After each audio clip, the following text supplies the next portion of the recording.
This is it. The putt to win the tournament. If you sink it, the championship is yours. But on your backswing, your hat falls over your eyes. Is this how you're running your business? Poor visibility because you're still relying on spreadsheets and outdated finance software? To see the full picture, you need to upgrade to NetSuite by Oracle. NetSuite is the #1 cloud financial system to power your growth. With visibility and control of your financials, inventory, HR, planning, budget, and more, NetSuite is everything you need to grow, all in one place. With NetSuite, you can automate your processes and close your books in no time while staying well ahead of your competition. 93% of surveyed businesses increased their visibility and control after upgrading to NetSuite. Over 27,000 businesses already use NetSuite. And right now, through the end of the year, NetSuite is offering a one-of-a-kind financing program to those ready to upgrade at netsuite.com/C-Suite. Head to netsuite.com/C-Suite for special end-of-year financing on the #1 financial system for growing businesses. netsuite.com/C-Suite. This episode is brought to you by HP Plus. In a world full of smart devices, shouldn't your printer be smart too? It is with HP Plus. These printers know when they're running low, so you always get the ink you need delivered. Plus, you save up to 50%, so you can print whatever you want, anytime you want. Huh, that is pretty smart. Get 6 months of instant ink included when you choose HP Plus. Conditions apply. Visit hp.com/smart for details. Did you know that indecision is costing you money? When employees get stuck in indecision loops, it can impact their work, the work of others, commitments to clients, and ultimately, your bottom line. Give your employees access to coaching when they need to stop indecision loops and keep your business moving forward. Visit grandheroninternational.ca/podcast to learn about the Grand Heron Plus program for corporations. This podcast is part of the C-Suite Radio Network, turning the volume up on business.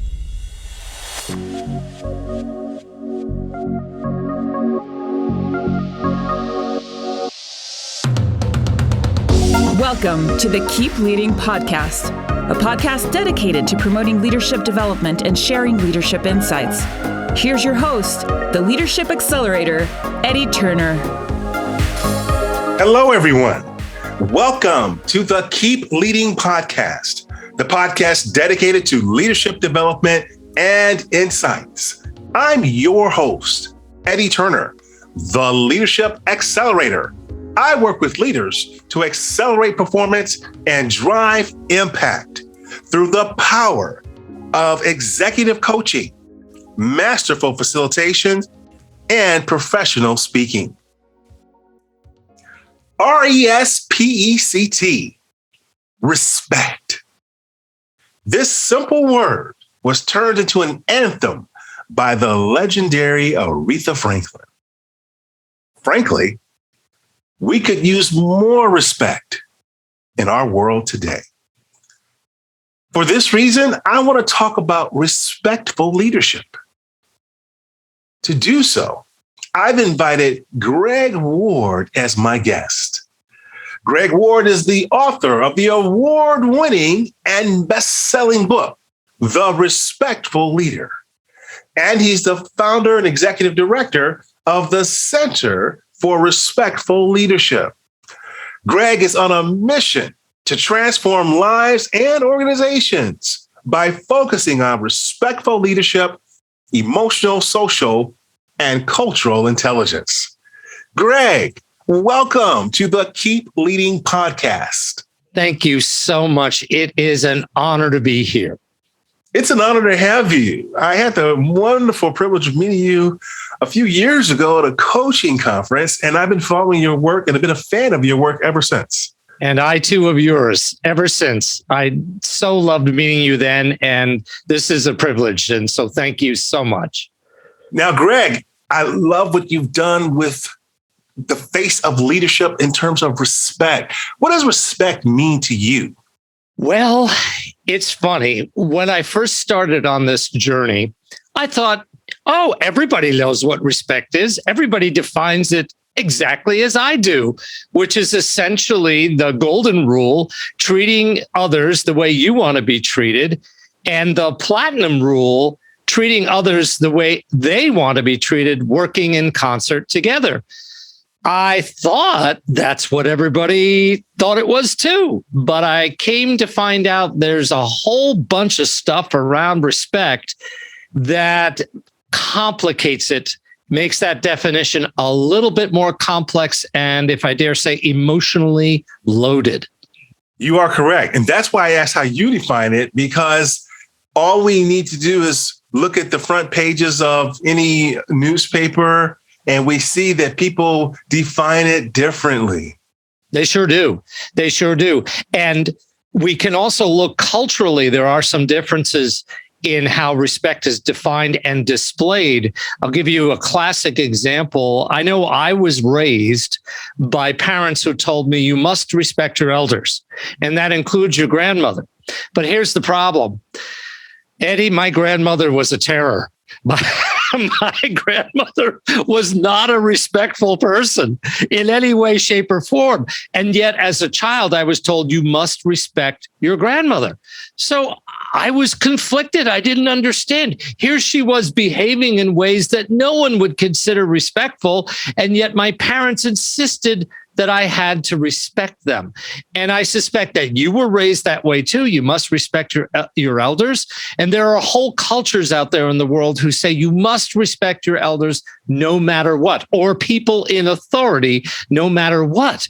And what our research came to find out, Eddie, over the course of a number of years of looking at this from a neuroscience background, is our brains really don't ignore the contradiction. If you are being told to respect someone who you really don't respect because of their behavior, you can pretend, you could put a face on of respect, but any person who's even reasonably emotionally intelligent will pick up that you're not being truthful, that you're not being honest. So you undermine your own attempt to portray yourself as respectful, and you annoy other people too. Interesting. And so are you saying that if someone is not behaving in a way deserving of respect, that we should not give it? Well, that's a great question. I have a series of what I call respectful do's and respectful don'ts. And respectful don't number one is don't respond to disrespect with even more disrespect. It doesn't work. So let's imagine for a moment that someone is treating you in a way that you consider disrespectful. You can still behave with a modicum of respect and civility, even though they are misbehaving themselves. And that may be difficult for you to do, but at the end of the day, when you walk away from that encounter, you can say to yourself, well, I did my best. I took the high road. I didn't get down in the gutter with that individual. Now they lost their cool. They were disrespectful, but I didn't. And quite frankly, I'm the better person for this. And if we learn to practice that and keep away from behaving disrespectfully towards others who we find behaving disrespectful themselves, we're going to come out of that on the better side of our own nature. Well, that reminds me of a couple of things my grandfather used to say. The first is when two pigs get down into the mud, they both get dirty. That's right. And that's a great way to put it. And the other was never argue with a fool, because after a while, people can't tell the difference. I like that one. I haven't heard that one. I love it. May I appropriate that one? Yeah, so you make a great point, and it's just a different way of saying what you said that is so true. And I have seen this in my own experience, unfortunately, but then also in other lives of others who I see in my coaching practice, that, yeah, if you try to return disrespect for disrespect, you really put yourself in a bad place. You really want to stay elevated, and at least you feel better at the end of the day. As best you can. And I'll be the first to admit that I don't always live by my own respectful do's and respectful don'ts. I'm a human being like everyone else. And that's why respectful do number 7 is always apologize for disrespect, because we're all human beings. And occasionally I call it stepping in the disrespectful poop. We say something, we do something, it just pops out. And then afterwards, sometimes immediately, we smack ourselves on the forehead and we go, oh man, I shouldn't have done that. That was disrespectful. So that's called being human. We've got to have the decency to step up and apologize for it and not use weasel words like, if I disrespected you, or I'm sorry you felt offended. No, gotta love those weasel words, right? Oh my goodness. Yes. So you gotta own it. You gotta own what you did. You gotta say that you understand how it hurt the other person, that you're truly sorry for it. You're going to do your best to make amends for it, and you're going to do your best never to have it happen again. You make that kind of a genuine and honest apology, most people will accept it. And actually, our research, here's what's really cool from a leadership point of view. We have found that leaders of top corporations who are made that mistake, stepped in the disrespect poop, and they came forward and they own it and they apologize for it. Our research tells us that the respect for them actually goes up. Mm-hmm. Yes, because to your point earlier, people can understand being human. Yes. But they can't understand when you continue to make excuses for the behavior or continue the behavior. They can respect you if you authentically apologize with sincerity. Exactly. You've got it. That's exactly right. Now, you mentioned that your research focused on leaders. I'd love to hear a little bit more about what makes respect so important for leaders. Well, that's a great question. We have found that there's actually in most organizations 3 types of respect that leaders should pay attention to. The first is, for lack of a better way of putting it, we call it informational respect. And basically it means that you as a leader are willing to own and declare reality. You may remember that there's an old saying that Jim Collins used to say it, and the former CEO of Herman Miller Chairs used to say it. The first job of the leader is to declare reality.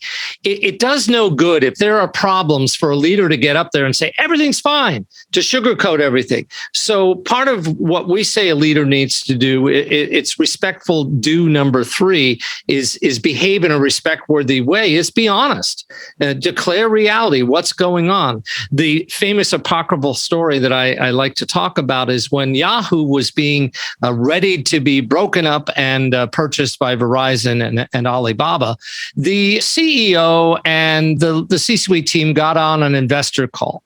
And everybody knew that there were going to be reductions in forces, layoffs. But the CEO said, instead, we're going to do a remix here at Yahoo. And there was this big pause on the line, and everybody's like, remix? What do you mean? Well, we're going to remix the staff, and we're going to look at right-sizing, all those polite euphemisms for layoffs. Well, every single person knew that layoffs were coming down the road. And so the credibility of that C-suite team went in the toilet. Now, we know what they were trying to do. They were trying to prevent the employees from thinking, oh my God, everybody's going to get laid off in one fell swoop. They were trying to prevent the employees for doing a run to the exits. Well, as soon as the employees heard that investor call and they used the term remix, well, what did they do? They went running for the exits. Mm-hmm. So it completely backfired. They tried to sugarcoat things. They were afraid to declare reality. And so informational respect is one of the most important things that employees count upon from their leadership.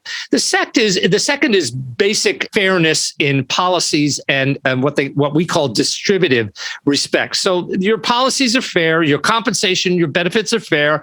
If there is a disciplinary action that has to be taken, it's fair across the board, and everyone perceives it all to be very fair. And the third is perhaps the one that we most know about. It's interpersonal respect, where we treat each other with respect and civility and decency, and I might add a little kindness as well. Good. So give us the summary of those three again, please. Okay, so the first is going to be informational respect, where you're basically declaring reality. You're being open and honest with your employees about what's going on. Oddly enough, that is the one they care about the most. The second one is procedural or distributed respect, where everything is fairly done. People perceive fairness across the board. And the last one is interpersonal respect, where we treat each other, individuals or groups, with respect and decency. And that's the one that most of us talk about. But informational respect seems to be the one that most employees care about. Yeah, because that's the one where you don't take us to be a fool. You respect our intelligence. Right. That's right. You don't pretend that we don't need to know stuff. When all hell's breaking loose, you're not pretending that everything's fine and we don't need to know what's going on. Yes. In some cases, the inappropriate informational respect is just as bad as interpersonal respect, where you've just said something foul to my face. Yes, that's absolutely true. Now, I will add that the other thing we have learned about interpersonal respect is it is not a cognitive, rational thing. When you, Eddie, feel disrespected, it occurs deep in your primitive reptilian brain, my friend. Your brain senses it as a threat. When people treat you in ways that you don't believe are respectful, your brain senses it as a threat. Your amygdala kicks in, and it releases a number of very powerful hormones like cortisol, the stress hormone, adrenaline. We all know about that one, and another one which is completely unpronounceable, so we'll forget about it. But the point is, you are filled up with hormones, and that's where the term amygdala hijack comes from. You're not being rational. You're prepared to fight, flight, or freeze. And that stuff isn't thinking. That's just raw reaction. And disrespect can trigger raw reaction, which can last for a very long time. A lot of our research indicates that if you felt disrespected at work by a colleague, you're going to spend quite a bit of time ruminating about what happened. You're going to spend time avoiding that individual. You might even lose some loyalty to your organization or be angry and frustrated at that you have to work with this person, ask for a transfer. All of this has a cost. And that's why respect, in our view, is so very, very important to driving collaboration and partnership and basically performance and profitability.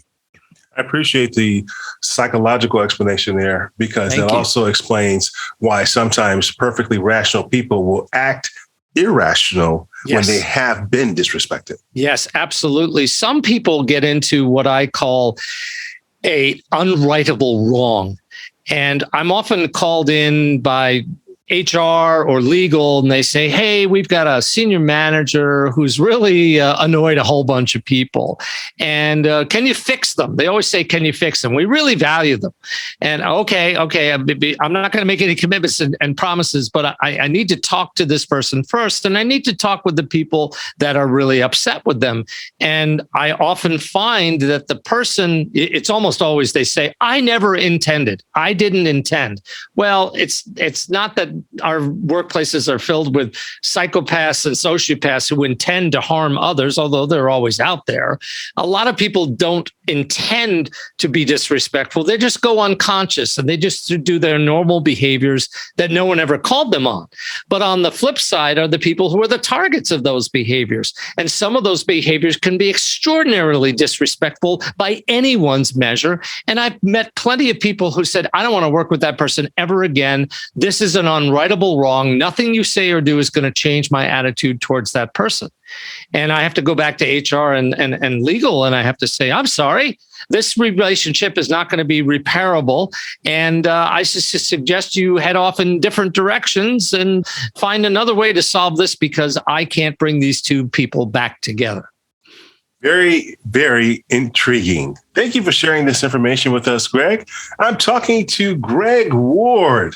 Gregg is the author of the award-winning book, The Respectful Leader, and he's on a mission to change organizations and people by focusing on respectful leadership.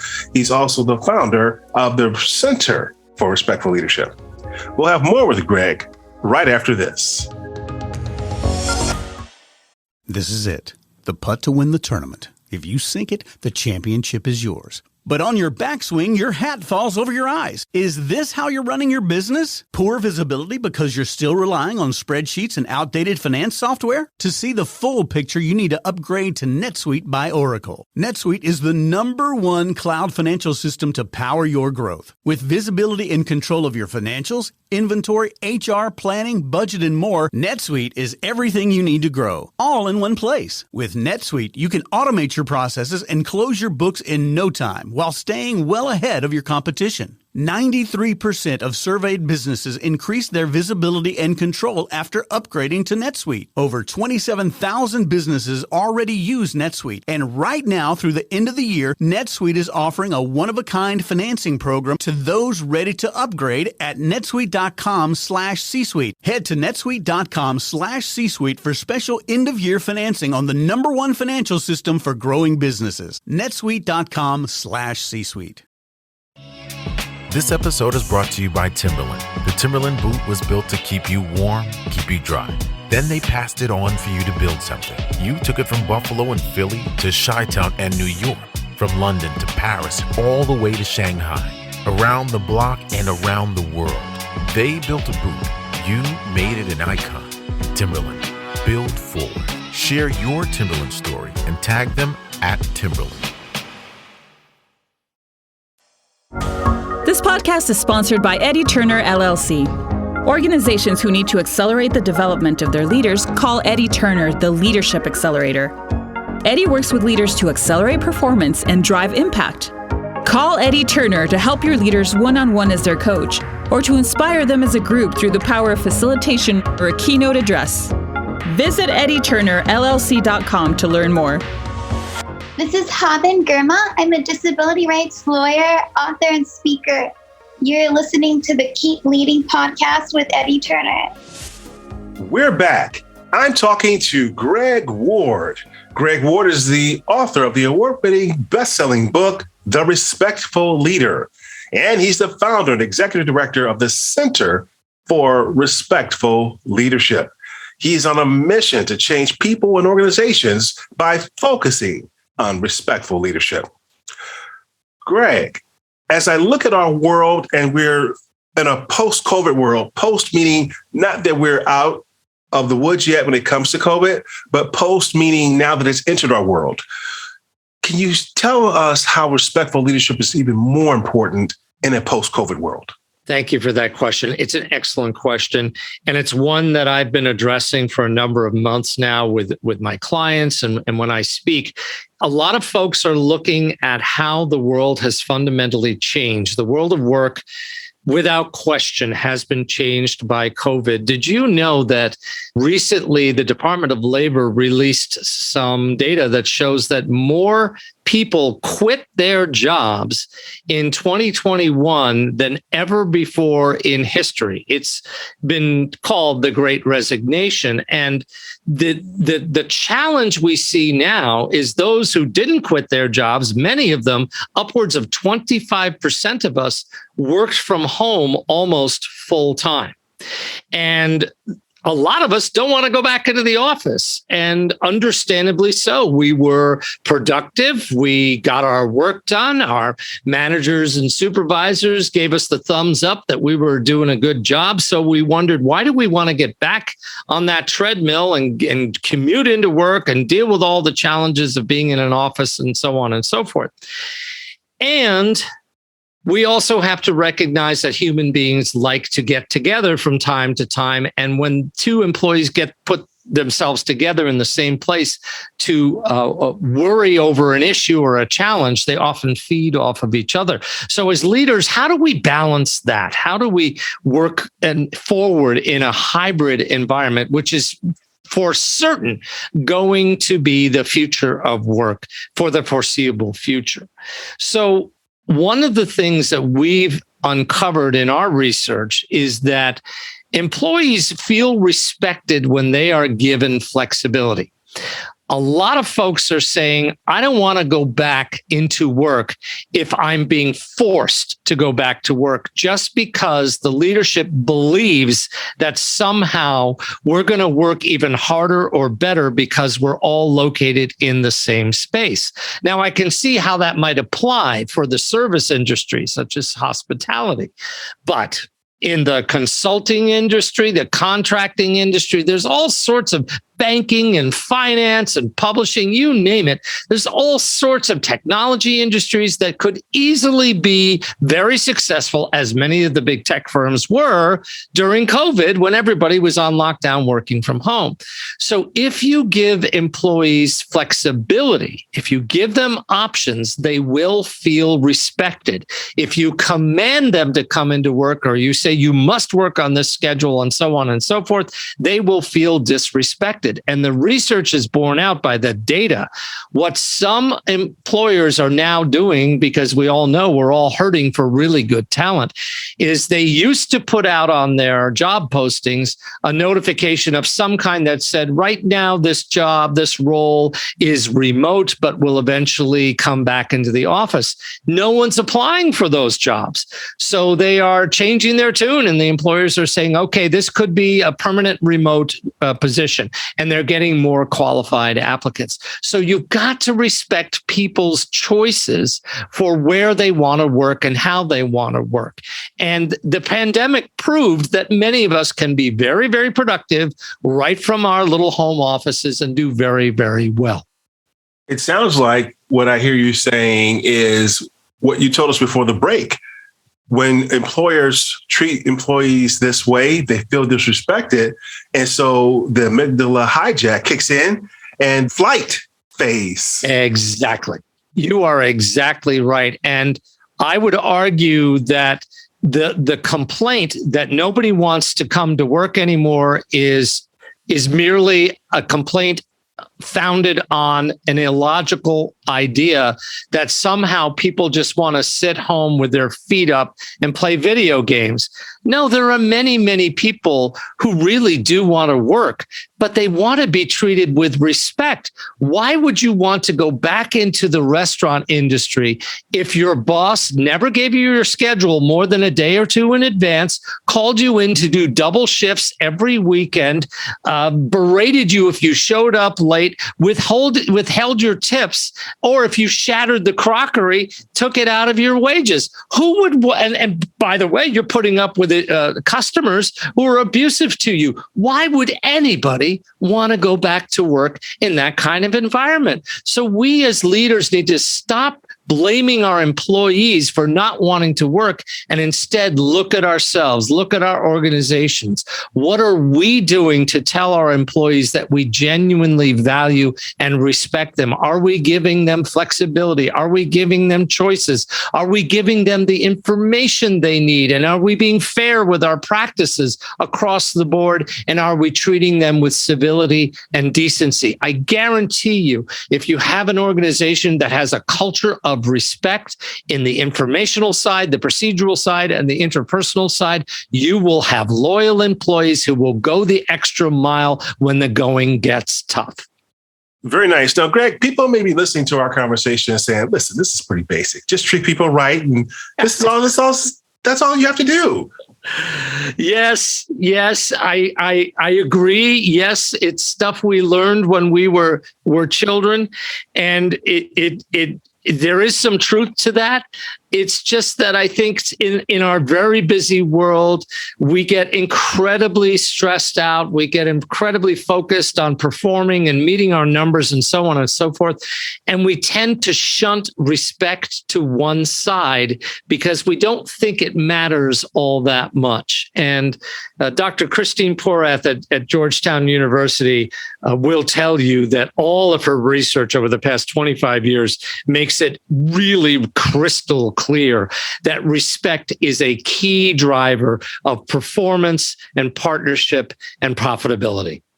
If a leader wants to become a respectful leader, what steps should they take? Well, thank you for asking. If I do say so myself, they should read my book.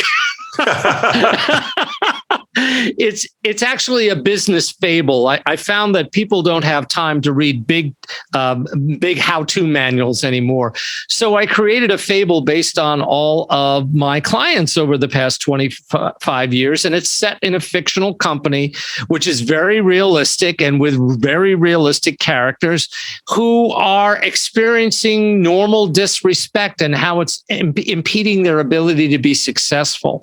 And through a series of trials and errors, the brand new CEO in this company, who was told to fix it or else, comes to find out that respect actually is much more effective than command and control leadership or carrot and stick leadership. Essentially, you treat people with the golden rule, do unto others as you would have them do unto you, and the platinum rule, do unto others as they would have you do unto them. Together, that's what seems to work the magic in every organization. All right. Very good. Gregg, what's the most important message that you want people listening to this episode to walk away with? Thank you for asking. If you don't mind, I'm going to tell you about somebody I met when I was a little boy. My dad was a very famous sports writer. He wrote for the New York Daily News for 47 years. And one day when I was a little boy, he said, look out the window. There's going to be a big limousine coming to the house with a pretty important person in the back seat. And sure enough, in a little while, a limousine shows up and a man gets out of the back seat. He sees me in the window. He smiles and waves at me, and I smile and wave back. And then my father opens the front door and invites him in and takes him all the way upstairs to the top floor of our house where my dad had his study and conducted his interviews. And I was intrigued, so I followed them up the stairs. And I listened in through the door as my dad interviewed this man who was talking a mile a minute and had all of these ideas, which I had no clue what he was talking about. But he was so filled with energy and I was just riveted.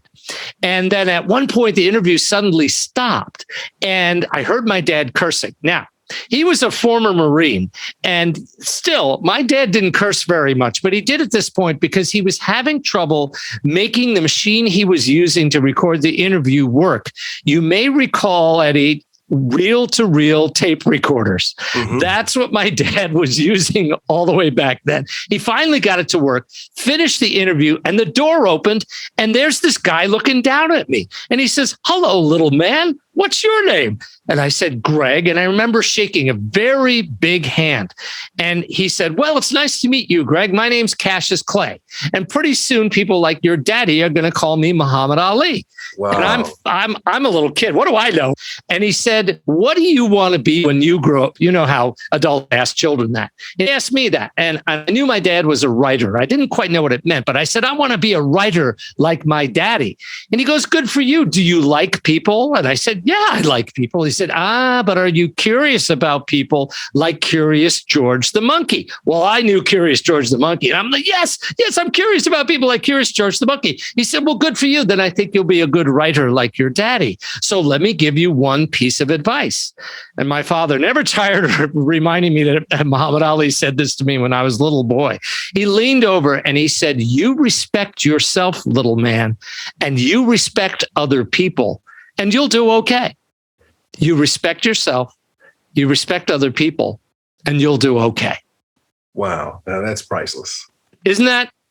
I've tried to live my life by what he taught me when I was 5 years old. It hasn't always been easy, but I think it's the best way to talk about respect. That I can't top that. That's a gem. Thank you for sharing that with us. Thank you. Thank you for asking. You for sharing that with us. Indeed. Gregg, where can my listeners learn more about you? Well, they can get my book at respectfulleader.com. That's really easy. Or on Amazon or barnesandnoble.com. Any of the sites sell it. And if they'd like to get in touch with me, if they go to www.respectfulleadership.org, they'll get in touch with me through the Center for Respectful Leadership. That's respectfulleadership.org. No capitals, no underscores, no nothing. Excellent. Well, we'll make it easy by putting all of that in the show notes so folks can just click on it while they're listening to the episode and go right there. Excellent. Thank you. Gregg, thank you for being a guest on the Keep Leading podcast. It has been my pleasure. Thank you so much for having me. And thank you for listening. That concludes this episode, everyone. I'm Eddie Turner, the Leadership Accelerator, reminding you that leadership is not about our title or our position. Leadership is an activity. Leadership is action. It's not the case of once a leader, always a leader. It's not a garment we put on and take off. We must be a leader at our core and allow it to emanate in all we do. So whatever you're doing, always keep leading.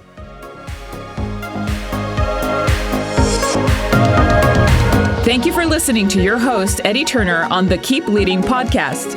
Please remember to subscribe to the Keep Leading podcast on iTunes or wherever you listen. For more information about Eddie Turner's work, please visit eddieturnerllc.com. Thank you for listening to C-Suite Radio, turning the volume up on business. This podcast is a part of the C-Suite Radio Network.